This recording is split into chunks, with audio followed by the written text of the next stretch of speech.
Hi అండి, నమస్తే. నా పేరు ప్రవీణ్. మీరు చూస్తున్నారు అనంత శక్తి ఛానల్. సో మనతో పాటు ఉన్నారు అనంత శక్తి వ్యవస్థాపకులు శ్రీ అనంత సాయి కృష్ణ గారు.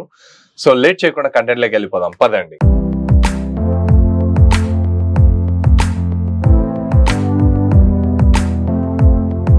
సార్ నమస్తే. నమస్తే ప్రవీణ్.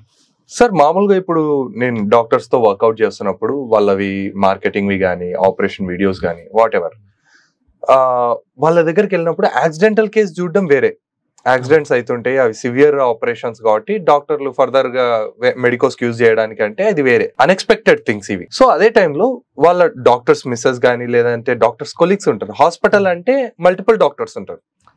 సో అట్లా చూసినప్పుడు చాలా జనరల్ గా ఎక్కువ శాతం పర్సన్ చూడడానికి ఆరోగ్యంగా ఉండి ఉంటాడు, కానియడానికి మాత్రమే. బట్ చాలా రోగాలు ఉన్నాయి సార్ కొంతమంది మనుషులకి. జెండర్ డిఫరెన్షియేట్ చేయను. సింపుల్ చెప్పాలంటే చాలా వరకు చాలా మంది జబ్బులతో బాధపడుతున్నారు. స్కిన్ ఇన్ఫెక్షన్ కాడ నుంచి మొదలుకొని లోపల ఆర్గాన్స్ ఇన్ఫెక్షన్ వరకు చాలా ఉన్నాయి. సో ఇట్లాంటప్పుడు నాకు అనిపించేది ఏంటంటే మనిషి ఇంకా ఈ రోగాలతోనే బతకాలంటారా? ఇప్పుడు చూడు ప్రవీణ్, ఏదే కూడా మనిషి తన చేతులు తను కోరి తెచ్చుకుంటున్నాడు అన్ని. యద్భావం తద్భావం అనేది విన్నావు?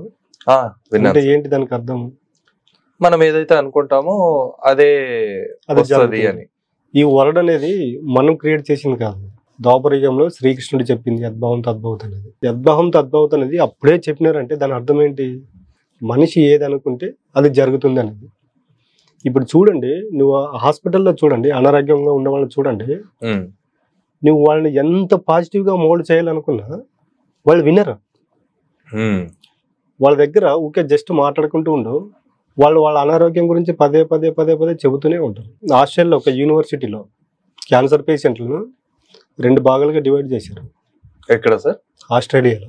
కొంతమంది అంటే 100% క్యాన్సర్ వ్యక్తులు 2 భాగాలుగా వాళ్ళని డివైడ్ చేసి, ఒకరికి అంటే పాజిటివ్గా ఎలాగుండాలి ఈ విధంగా చెప్పుకుంటూ వెళ్ళారు. ఇంకొందరికి ఓన్లీ మెడిసిన్ ఇచ్చుకుంటూ వెళ్ళారు.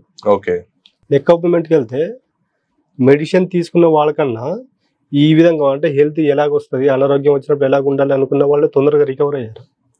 Without medication sir? ఇది మామూలు మెడిసిన్ తీసుకుంటూ ఇలాంటి వ్యక్తిత్వంతో ఉన్న వాళ్ళు తొందరగా రికవర్ అయ్యారు. ఓన్లీ మెడిసిన్ తీసుకున్న వాళ్ళు మాత్రము ఆ ప్రాబ్లం అలాగే ఉంది, అసలు తగ్గలే. నీకు ఏదే కానీ నువ్వు లోపల బాధ పెట్టుకుని నువ్వు టాబ్లెట్లు వేసుకున్న పని చేయదు, అది తెలుసా నీకు? అదైతే నిజమే. డాక్టర్స్ వచ్చేసేసి ఏం కాలేవయ్యా అంతా సెట్ రైట్ అయింది, నువ్వు ఊకే టెన్షన్ పడుతున్నావు అని చెప్పేసి అంటారు. పదము డాక్టర్ చెప్తేనే వింటారు. అవును సార్, అదే మనం చెప్పు వినరు. ఎందుకంటే వాళ్ళ మైండ్ లో చూడండి, ఆ డాక్టర్ చెప్పిన వీళ్ళకి ధైర్యం వస్తుంది. కొంతమంది ఉంటారు ఇంట్లో చూడండి, వాళ్ళకి ఎంత చెప్పినా వాళ్ళకి అర్థం అవుతుంది. వెళ్దాము డాక్టర్కి వెళ్దాము, హాస్పిటల్కి వెళ్దాం, వాళ్ళకి ఏది ఉండదు. ఒక ఫోబియా. అక్కడికి వెళ్ళి డాక్టర్ చెప్పిన తర్వాత అప్పుడు రిలాక్స్ అవుతారు వాళ్ళు. మనం 100 చెప్పు ఏమవుతుందో తగ్గిపోతుంది, టాబ్లెట్ తెచ్చిస్తాను వేసుకుంటే వినరు. హాస్పిటల్కి వెళ్ళి డాక్టర్ చెప్పిన తర్వాత విన్న తర్వాత వాళ్ళు అప్పుడు సాటిస్ఫాక్షన్ అవుతారు. ఎందుకంటే ఇక్కడ మన అనారోగ్యాన్ని మనమే కొని తెచ్చుకుంటున్నాం. ఒక 30-40 ఇయర్స్ బ్యాక్ ఇప్పుడున్న రోగాలు అప్పుడు ఉన్నాయా? అసలు లేవు.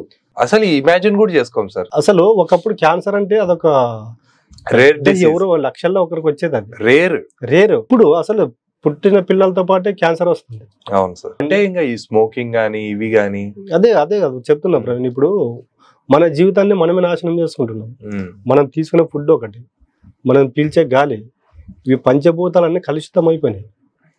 ఇవన్నీ కలుషితం అయిపోయినప్పుడు దీన్ని వాడుతున్నది ఎవరు? మనమే. మళ్ళీ అలాంటప్పుడు మనకి అనారోగ్యాల గురించి మాట్లాడే అర్హత లేదు. ఈ సృష్టిలో జంతువులు జీవిస్తున్నాయి, మనుషులు జీవిస్తున్నారు. జంతువులకి ఎప్పుడైనా జబ్బులు వచ్చి హాస్పిటల్కి వెళ్ళి చూసాము కొన్ని, మరి మామూలుగా న్యాచురల్ గా హీల్ అయిపోతాయి సార్ దానికి. ఎగ్జాక్ట్లీ చూడు, న్యాచురల్ గా హీల్ చేసుకుంటాయి. నీ కుక్కకి ఏదైనా జస్ట్ ఏదైనా స్కిన్ అలర్జీ ఉంటే చూడు, అది నాలుకతోనే దాన్ని చేసుకొని అది చేసేస్తుంది. నువ్వు మేకలు కావచ్చు, తర్వాత కొన్ని జంతువులు ఆవులు కావచ్చు, ఇవన్నీ వాటి నేలతో నాలుకతో అవి ఇది చేసుకుంటాయి. మనిషి అలా కాదు కదా. మనిషి పైన మనిషికి నమ్మకం లేదు, డిపెండింగ్ ఇన్ అనదర్ పర్సన్. కానీ జంతువులు అలా కాదు. వాటికి వచ్చిన జబ్బుల్ని అవి ఈ యొక్క నేచర్ లో మమేకం అయిపోయినాయి. అవి ఏ వచ్చినా కూడా ప్రకృతిలో భాగం అయిపోయినాయి. కాబట్టి నువ్వు బాగా అబ్జర్వ్ చేస్తే జంతువులకు వచ్చిన జబ్బులు తొందరగా తగ్గిపోతాయి, మనుషులకు తగ్గవు. అదే పిల్లలకి 2 to 6 years లోపు వచ్చిన పిల్లలకి జబ్బులు వస్తే చూడండి తొందరగా తగ్గిపోతాయి. హీలింగ్ కెపాసిటీ ఎక్కువ ఉంటుంది. మైండ్ ఎప్పుడైతే మెచ్యూర్డ్ అవుతుందో మనిషికి అప్పుడు జబ్బులు తొందరగా తగ్గవు. ఎందుకంటే వాడు ఆ జబ్బుని 100 రకాలుగా ఆలోచన చేస్తాడు. అవును సార్.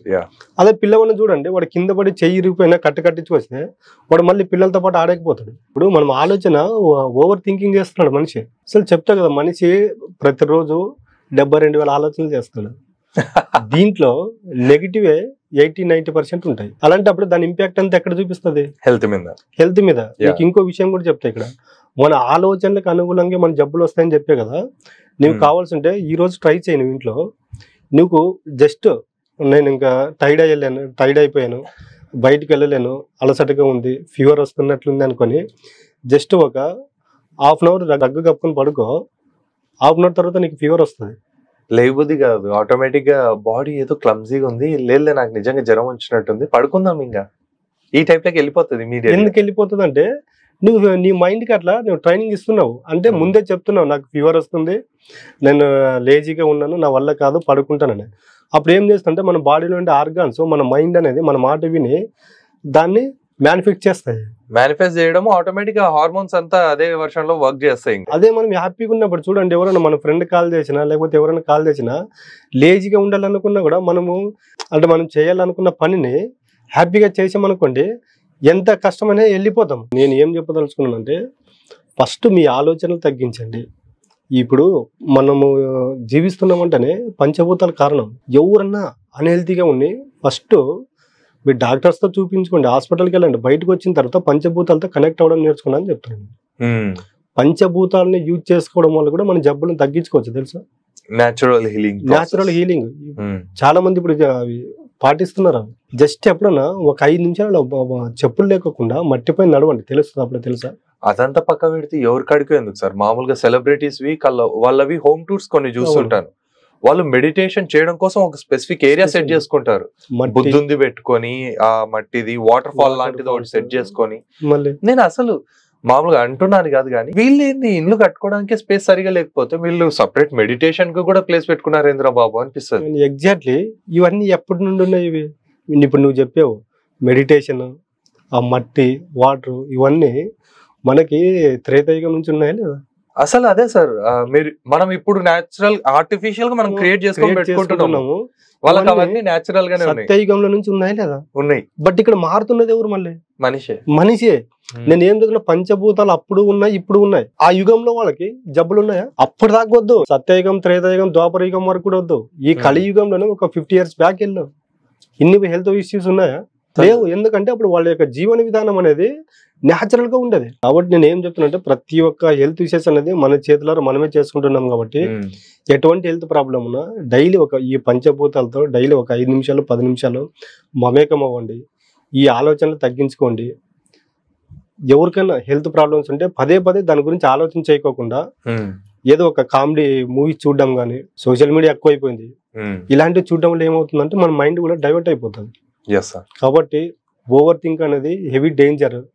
ఇదేమవుతుందంటే బ్యాడ్ హ్యాబిట్స్ కి తీసుకెళ్లి లైఫ్ అనేది కొలాప్స్ చేస్తాయి. అవును. మీరు మామూలుగా ఒక అతనికి కూడా చెప్పేటప్పుడు నేను విన్నప్పుడు నాకు బాగా అనిపించింది సార్, ఈ మందు తాగుతుంటే నిద్ర పట్టడం లేదని మందు తాగడం మొదలు పెట్టినాడు మనిషి. అవును. మళ్ళీ అస్సలు ఆ పర్సన్ క్రేజీగా అనిపించా. ఆడికి నువ్వు నేచురల్ గా నువ్వు చేసుకునే ప్రాసెస్ కూడా తాగి పడుకోవడం ఏంద్రా బాబు అని చెప్పేసి క్లాస్. అసలు పడుకునే వాడికి మందు ఏమవసరం? లాస్ట్ కి అలవాటుగా మారింది, తర్వాత వ్యసనంగా మారిపోతుంది. అది తెలియదు చాలా మందికి. ఈ రోజు నువ్వు ఎవరైనా ఓవర్ డ్రింక్ ఇప్పుడు అలవాటు చేసుకున్నవాడు దాన్ని స్టార్ట్ చేసేటప్పుడు దాన్ని ప్యాషన్ గా తాగినవాడు వాడు ఈ రోజు వ్యసనంగా మారిందంటే కారణం ఏంటి?